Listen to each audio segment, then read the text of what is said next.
Hello and welcome back to the second devlog for making Lunar Lander using C++ and SDL3.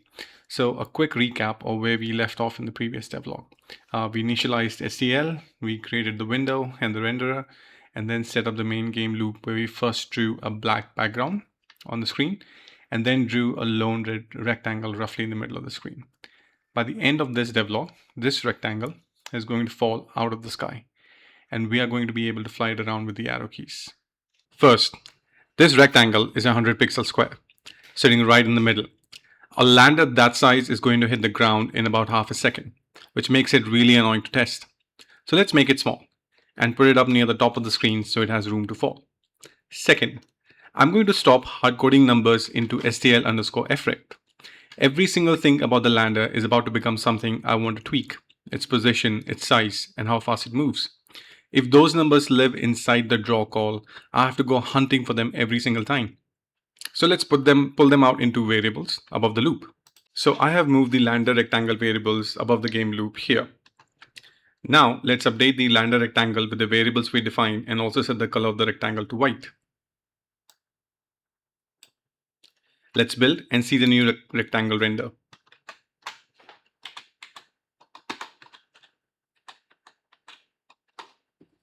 Perfect. Now let's give the lander motion in the y-axis. But before that, let's look at how the motion will work. Suppose this is our screen. Ignore the bad drawing. Okay. The top left corner is your 0, 0 position. Okay. This somewhere in the middle of the screen, on top, it'll be your 400 by 0 position, assuming the screen is 800 by 800. This is going to be your 0, 400 position. Right? First, let's focus on giving motion to the lunar lander only in the y-axis, which is this one. Right? This is our y and this is our x. Or the vertical direction where the lander is supposed to fall down due to gravity. Okay. The simplest version would be to just add a fixed value. Let's say 1 pixel every frame. So if the lander is here, we say that every frame it should just drop by 1 pixel. Okay. So let's try it out in our code. So this would be the simplest version where we specify that the lander's position in the y-axis should increment by 1 pixel every frame. So, this loop will run for every frame and it should increment by 1 pixel every frame it runs. So we have done this. Let's see how it works, right? Let's compile and run this. So build. So you see, it just went about in a flash, but you can see it actually spawned and then it went very quickly, right? So the rectangle did come up on the screen, but it's not correct, right? The block falls, but there is a trap here, right? We specified a fixed value. We said it should drop by 1 pixel every frame. Now that value is tied to the FPS value of the display device it is being viewed on. So for example, if this was a 60 FPS monitor, right? Every frame it would add 1 pixel. So if you started on position, let's say 50, then the next frame would make it at 51, then it would be 52. And at the end of 1 second, you would have added a total of 60 frames and you would have ended up at 110 pixel, right? But that's a trap here. For example, if the monitor refresh rate was 120 FPS, right? At the end of the second, you would have added 120 pixels to the original value and you would have traveled a distance of 120 pixels and you would have ended up at 170 on the screen, right? So the game would run at different speeds on different monitors with different FPS values, right? I hope it makes sense. So to fix this, we need delta time. And the idea is very simple. Instead of moving 1 pixel per frame, I want to say move 100 pixels per second. And then each frame, I ask how much of a second has actually passed since the last frame and multiply those together. And that's how far to move this frame. And to implement this, we have to use something called SDL_getTicks. It gives me the number of milliseconds since SDL started up. So I remember the time at the end of every frame and at the start of the next one I subtract. Okay, so let's implement this. So now before the main game loop, we first initialize last time using SDL_getTicks. And then we also set up a speed for the y-axis. Let's say it's 100.0 if it's a float value. Now within the loop, Once we enter the loop, we get the current time. Then we use the current time and the time that we calculated before we entered the loop to calculate the delta. And we divide it by 1000 because we want it in seconds, right? The current and the SDL underscore get takes returns value in milliseconds. Now we set the last time to current time so that when the next frame comes up, we get the delta again. And then in order to get the new y-axis speed, we multiply the speed with the delta time, and then we add that to the lander y-axis value. So now let's compile and see how it looks.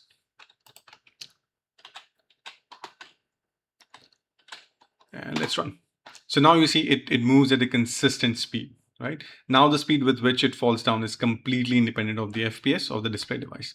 So a device with a large FPS value will have a small delta, right? And a screen with low FPS will have a larger delta, and the y-axis movement will be consistent in both the displays. So great. So now it falls at a constant 100 pixels a second, right? Smooth, hardware independent, and completely raw. Let's watch it again. It does not look like something is falling. It rather looks like something being dragged down at a fixed rate, like it's on a conveyor belt. Because that's exactly what the code says, like speed y never changes. The speed y remains the same. We have just defined speed y once outside the loop, right? Real falling does not work like that. When you drop something, it starts slow and then it gets faster and faster because gravity isn't a speed, gravity is an acceleration. It doesn't set how fast you're going, it changes how fast you're going continuously. So, which means gravity should not touch y at all.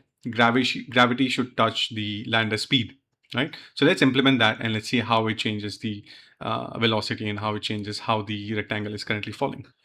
Great. So now we have added a float value for gravity, right? And this gravity is going to change the velocity. The velocity then changes the position. And both of them get multiplied by dt for exactly the same reason as before. Acceleration is per second too. So now let's compile and see how it changes the motion.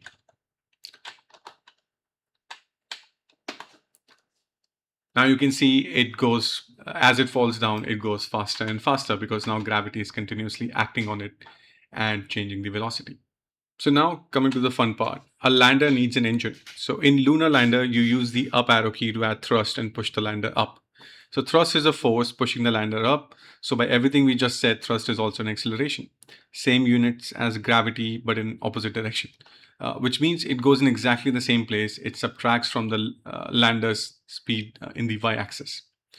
To read the keyboard, I will use something called STL underscore get keyboard state, which hands back an array I can index with a scan code.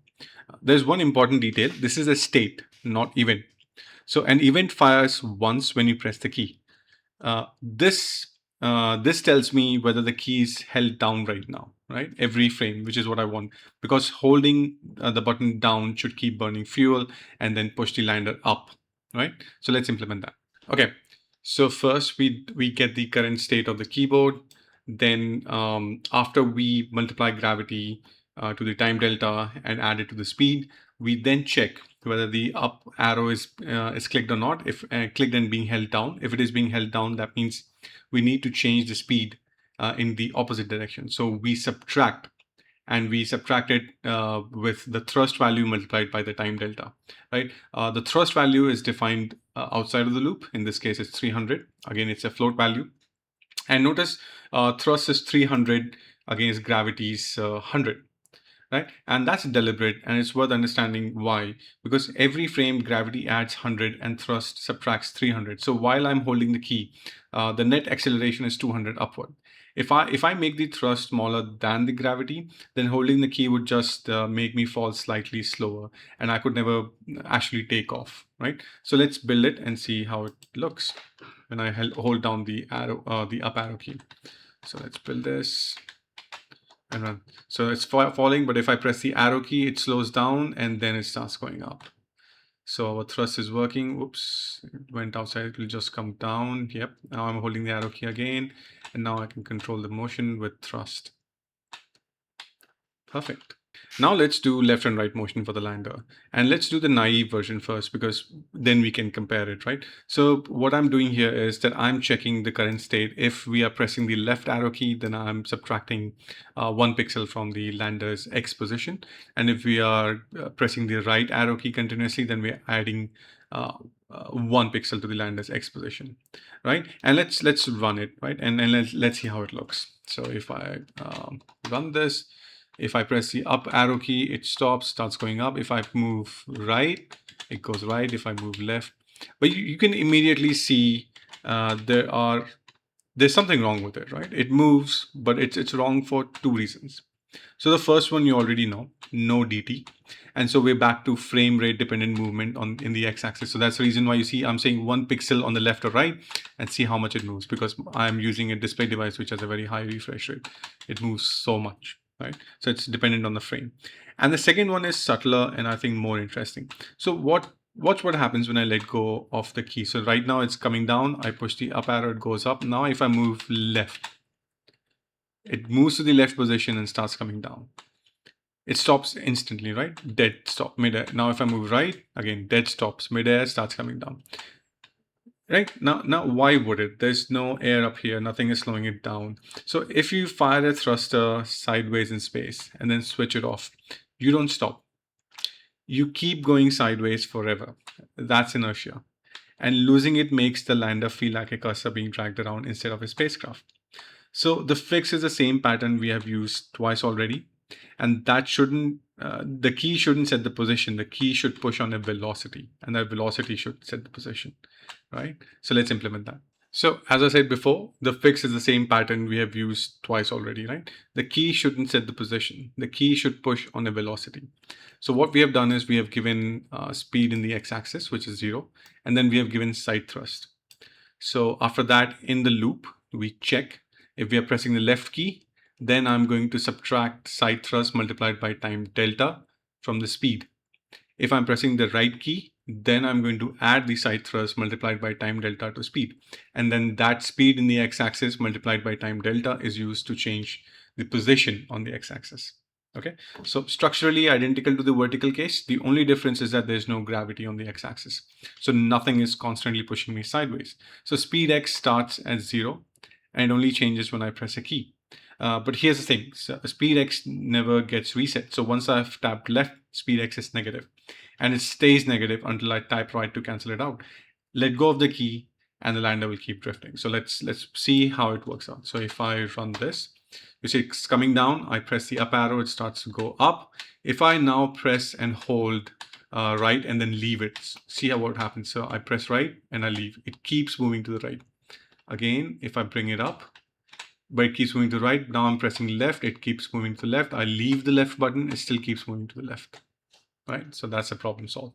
Okay, so let's take stock. So we have got a lander that accelerates under gravity, an engine that provides thrust, sideways thrusters, and momentum that carries, right? All of it frame rate independent, so it plays same on any machine. Right now, the lander happily sails through the ground and off the bottom of the screen, which I'm going to fix in the next episode. Actual collision with the surface and then landing conditions, right? Because if I just touch down at 400 pixels a second, it shouldn't count as a landing.